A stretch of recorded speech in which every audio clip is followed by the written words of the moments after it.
Hey, bonjour tout le monde, j'espère que vous allez bien, bienvenue dans cette 13e vidéo dédiée à AWS. N'hésitez pas à vous inscrire, à mettre des pouces bleus, à commenter, pour notamment vous inscrire pour ne pas manquer les prochaines vidéos. On va s'intéresser aujourd'hui à ajouter un volume à une instance, mais pas comme on l'a fait lors des vidéos précédentes via la console, mais via la command line AWS CLI.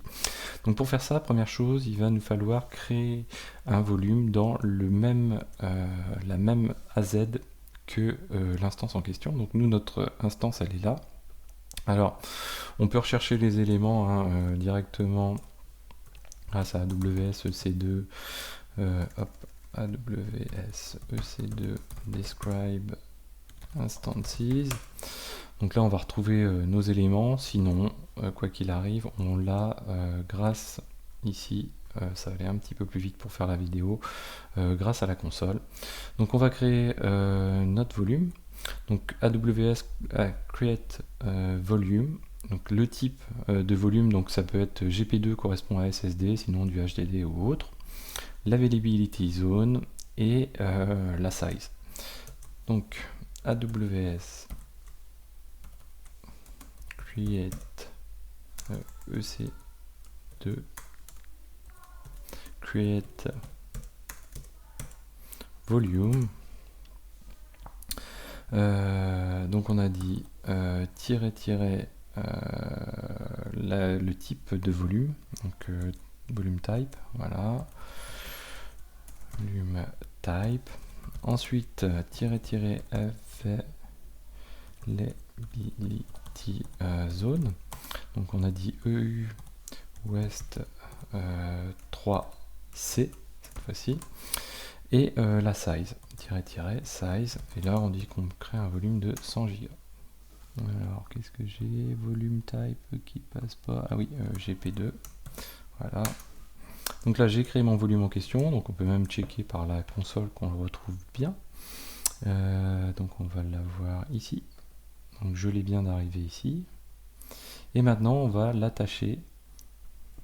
Alors, on va rafraîchir. Ouais, voilà. On va l'attacher, ce volume, grâce à la commande AWS EC2 attache volume entre le volume ID et l'instance ID. Donc, AWS EC2 attache volume entre, on a dit, le volume ID. Donc lui, je vais le récupérer. Alors, soit on le récupère par la ligne de commande, comme on a pu déjà le faire, soit on peut le récupérer ici via la console. Hop là, je vais le récupérer comme ça. Généralement, quand on fait les choses via la command line, c'est qu'on veut un peu tout faire via la command line. Et l'instance ID, bon, moi je le récupère aussi comme ça pour essayer de faire une vidéo le plus court possible. Voilà, on récupère ici l'instance. Et ensuite, on va préciser --device.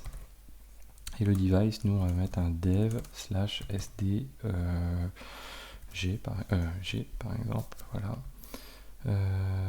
Voilà, donc on lance. Alors, the volume is not in the same availability zone. Ah, je l'ai créé en 3. Ah, ok. Hop, donc j'ai fait ce qu'il fallait pas faire. C'est pas grave, on va recréer un en zone 3A. Voilà, et ici on va juste aller du coup changer le volume ID ici.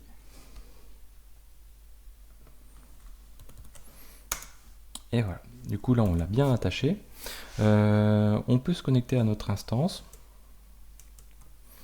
Hop là, voilà, donc on va récupérer juste les éléments de connexion à notre instance ici et on va se rendre dessus. Donc SSH-i xfkey ec2 user et l'adresse de notre instance. On veut se connecter dessus. Si je fais un lsblk dessus, on retrouve bien notre xvdg qui est bien présent.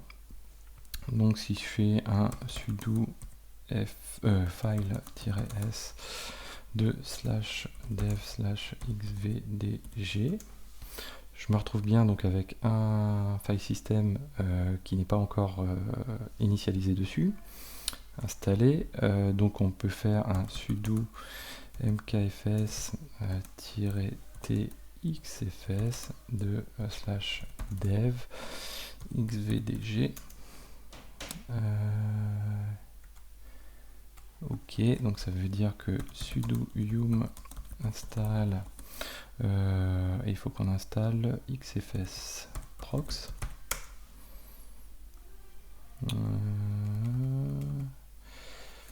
Prox xfs plutôt.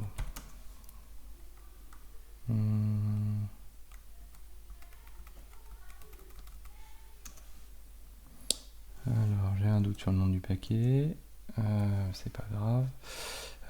Xfs prox, voilà. Progs, et oui bien sûr. Xfs progs, voilà, donc on l'installe, pardon. Du coup je vais pouvoir installer le file system xfs sur le device en question. Et derrière on peut créer un /volume par exemple, avec un sudo, et puis sudo mount de /dev xvdg sur volume. Voilà. J'ai pas été très bon dans cette vidéo. Voilà, donc là du coup on a bien le volume d'installer sur le volume qu'on a été créé et qu'on retrouve donc bien ici. Voilà, donc j'espère que cette vidéo vous a plu. N'hésitez pas à la partager, à en parler autour de vous, et je vous dis à très bientôt sur Xavki.